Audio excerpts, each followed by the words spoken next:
On a cold December morning in 1970, Elvis Presley walked through the gates of the White House in a purple velvet suit, gold belt buckle gleaming in the winter sun. Official history tells us he came for a simple photo opportunity with President Nixon to request a federal narcotics badge for his collection. But the truth was far darker. What no one knew then, and what remained buried in classified files for over 5 decades, was that this wasn't just an eccentric celebrity meeting. It was the culmination of a years-long obsession that Edgar Hoover, the most feared man in America, had developed with the king of rock and roll. The secret surveillance operation that tracked Elvis's every move, monitored his phone calls, and compiled a classified dossier grew to hundreds of pages marked director's personal file. But why? What did the FBI director believe Elvis was hiding that required such extraordinary measures? And what was the real reason Elvis wanted that badge so desperately? The answers, hidden in files only recently declassified, reveal a twisted game of cat and mouse between two of America's most iconic figures, a tale that rewrites everything we thought we knew about the king of rock and roll. The story begins not with Elvis's rise to fame, but with a single memo that crossed Hoover's desk in March 1956. The subject line read simply, "Presley, Elvis A. Potential Threat Assessment." Inside was a report from the Memphis field office about a young singer whose provocative performances were causing riots among teenage audiences. Attached to the report was a black and white photograph of Elvis on stage, hips swiveling in what one agent described as a manner suggestive of immoral acts. Hoover scrawled a single question across the bottom of the memo: "What is his background?" That simple question launched one of the FBI's most unusual surveillance operations. Within weeks, agents were compiling detailed reports on Elvis's childhood, his family connections, and his associates in the music industry. But what started as routine monitoring soon took a strange turn.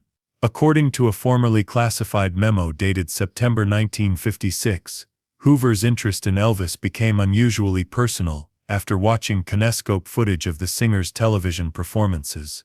The director has requested all available material on subjects' performance techniques and apparent influence on juvenile audiences. The memo reads, "Of particular interest are crowd reaction shots and any evidence of induced mass hysteria. Director has requested weekly updates on subjects' activities and schedule." But why would the head of America's most powerful law enforcement agency develop such an intense interest in a young singer? The declassified files suggest something that goes beyond Hoover's well-documented concerns about cultural subversion and juvenile delinquency. Something about Elvis triggered a response in Hoover that was unprecedented even for a man known for his obsessive surveillance of celebrities and public figures. The answer may lie in a psychological assessment prepared by the FBI's Behavioral Science Unit in 1958, found in the most heavily redacted section of the Elvis files. What little text remains visible is tantalizing. Director's interest in subject appears connected to deeper psychological patterns. Subject represents a form of masculine expression that significant parallels to director's own suppressed. The document cuts off there, with the next 3 pages entirely blacked out. But what emerges from subsequent memos is a picture of Hoover becoming increasingly fixated on Elvis's public persona, private life, and especially his tremendous influence over America's youth. It was the beginning of a cat-and-mouse game that would last until Hoover's death in 1972, one that Elvis may not have initially realized he was playing. When Elvis was drafted into the Army in 1958, Hoover might have lost interest. Instead, the surveillance intensified. Newly declassified cables reveal that FBI agents stationed in Germany were instructed to monitor the singer's off-base activities. One report, marked "Urgent Director's Eyes Only," detailed Elvis's relationship with 14-year-old Priscilla Bu, noting that while legal under local statutes, subject's interest in minor could provide potential leverage point for future utilization. This cold calculation, viewing Elvis's personal relationships as potential blackmail material, offers a disturbing glimpse into how Hoover's FBI operated. But even more shocking was what happened when Elvis returned from military service in 1960, poised to resume his entertainment career. A heavily redacted memo from April 1960 reveals that Hoover considered a bold move directly approaching Elvis to become an informant. Subject's popularity with demographic of concern ages 15–25 makes him uniquely valuable as potential asset, the memo states. Recommend initial approach through intermediary to assess receptiveness to assisting Bureau's youth corruption prevention initiatives. In other words, Hoover wanted to recruit Elvis as an FBI informant, using him to gather intelligence on the music industry and the emerging counterculture. But something made Hoover hesitate. Another memo, dated 2 weeks later, reversed course. Director has decided direct approach premature. Continue passive monitoring. Develop additional background on subject's political sympathies and vulnerabilities. What made Hoover change his mind? The answer appears to lie in Elvis's unexpected connections to the civil rights movement. While Elvis never publicly aligned himself with the movement, the FBI's surveillance uncovered private donations to civil rights organizations and what one memo described as troubling expressions of sympathy for integration efforts. For Hoover, who was notoriously hostile to the civil rights movement and had placed Martin Luther King Jr. under extensive surveillance, this discovery transformed Elvis from a potential asset into something more complex, both a target and a potential resource, requiring a more subtle approach. This delicate dance between surveillance and recruitment took a stunning turn in 1962, when Elvis did something completely unexpected. According to a classified memo written by Cartha Deck, DeLoach, then the FBI's third-ranking official, Elvis arrived unannounced at FBI headquarters in Washington, D.C., requesting a tour. Subject appeared without warning at bureau reception, DeLoach wrote. When questioned about purpose of visit, stated admiration for Bureau's work, and requested standard public tour. Given subject's status and ongoing director's interest, expedited VIP tour was arranged.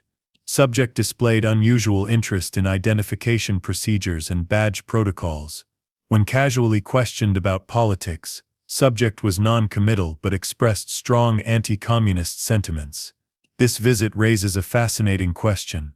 Did Elvis somehow become aware of Hoover's interest in him? Was this visit an attempt to peek behind the curtain, to get a glimpse of those who might be watching him?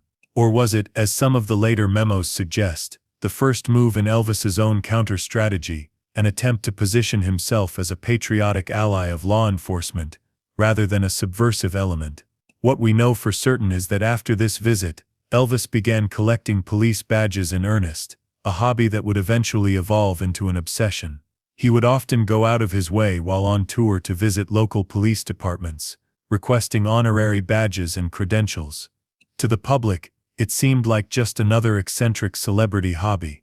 The classified files suggest it was something much more strategic. A memo from 1965 notes, subject continues to cultivate relationships with law enforcement nationwide.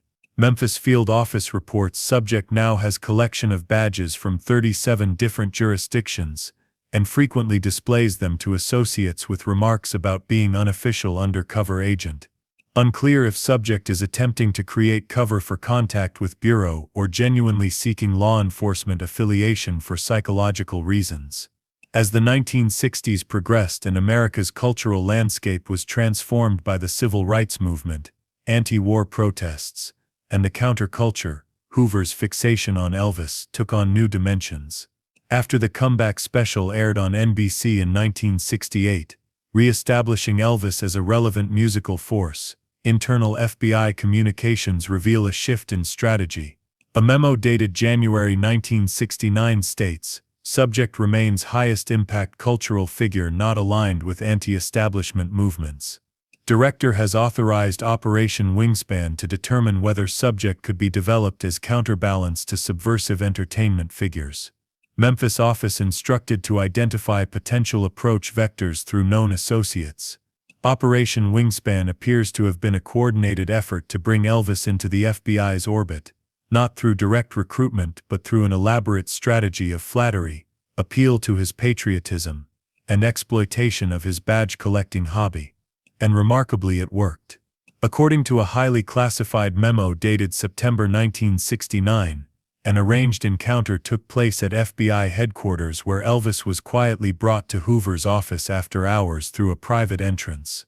The heavily redacted memo confirms that Hoover and Elvis met face-to-face, though the full content of their conversation remains censored.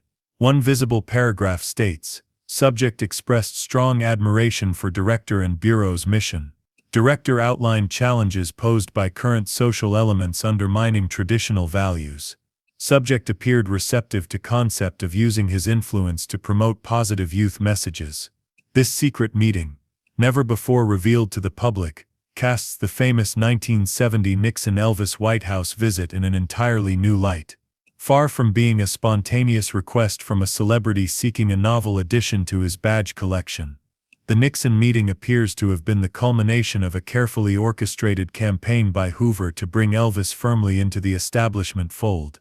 A memo written the day after the Nixon meeting, marked Director's Eyes Only, offers a chilling assessment. White House meeting achieved primary objectives. Subject has now been formally established as aligned with administration and law enforcement interests. Badge acquisition provides ongoing motivation for Subject's cooperation. Recommend implementation of Phase 2 information cultivation through regular contact via Memphis office. In bureaucratic language, the FBI was declaring victory. Elvis Presley, the revolutionary force in American music who had once been viewed as a threat to traditional values, had been successfully recruited as an establishment ally. The federal badge he received, which gave him no actual authority, was both his reward and his leash, a tangible symbol of his new relationship with federal power.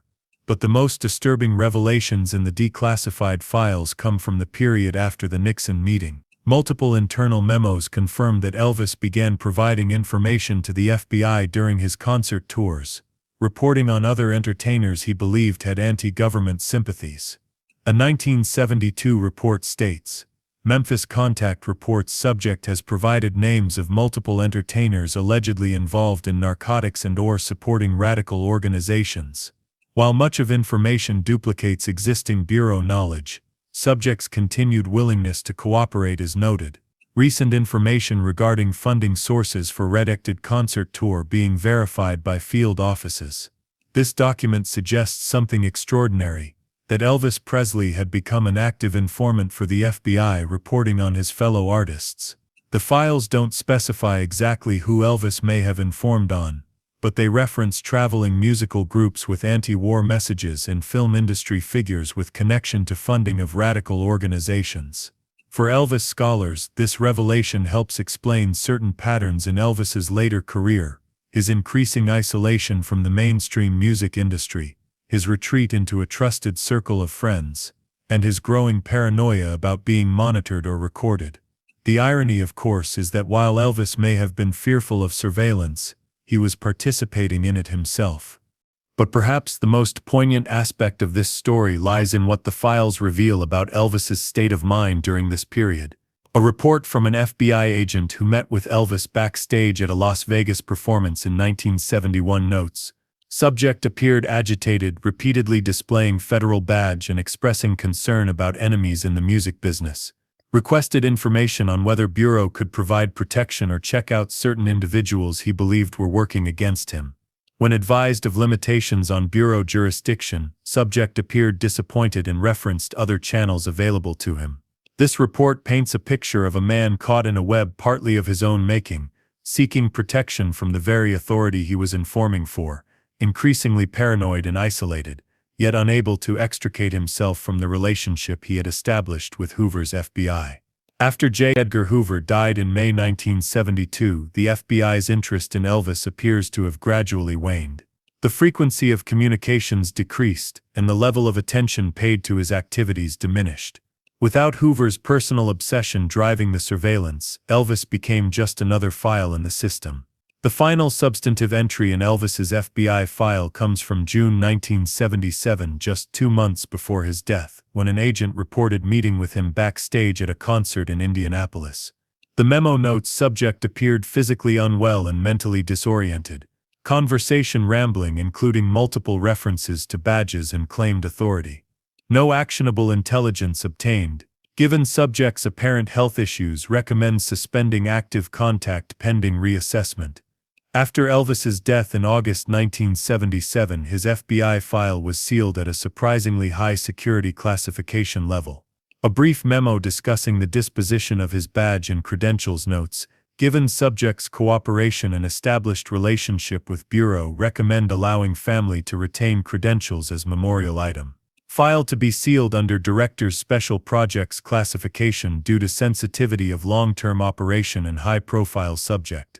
And there the story remained hidden for decades, locked away in government archives, the full extent of the relationship between the king of rock and roll and the director of the FBI known only to a handful of officials. When the files were finally forced into the open through Freedom of Information Act lawsuits, they revealed a chapter of American history that reads like fiction but is documented in the government's own records, how Edgar Hoover, driven by a mixture of political paranoia and personal fascination, brought Elvis Presley into the FBI's orbit, transforming a cultural revolutionary into a secret informant. The most troubling question raised by these files is whether Elvis understood the role he was playing in Hoover's larger agenda.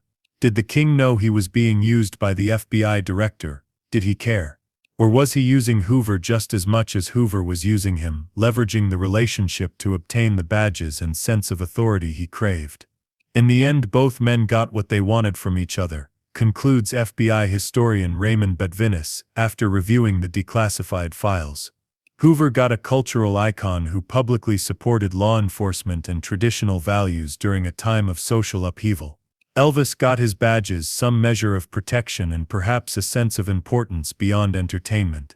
Whether either man trusted the other is another question entirely. Today, Elvis's federal narcotics badge is displayed at Graceland, presented as simply part of his eccentric collection of law enforcement memorabilia. The full story behind that badge and Elvis's complex relationship with the man who ran the FBI suggests a darker and more fascinating chapter in American history than most Elvis fans ever imagined. As we continue to unravel the mysteries contained in these long-hidden files, one thing becomes clear: the story of Elvis and Hoover is not just about two famous men but about America itself, its contradictions, its paranoia, and its ongoing struggle to reconcile freedom of expression with the demands of authority. It's a story as complex and unresolved as the man who gyrated his hips on national television and the man who watched from the shadows, simultaneously appalled and fascinated by what he saw. In the most heavily redacted section of Elvis's file, a handwritten note apparently from Hoover himself offers a tantalizing glimpse into his personal thoughts on the singer. Presley understands influence and its responsibilities better than most. Despite unconventional appearance and performance, demonstrates fundamentally sound American instincts. Could be valuable example that one can be popular without being subversive. Whether Elvis would have embraced or rejected this assessment remains one of the enduring mysteries of his complicated legacy.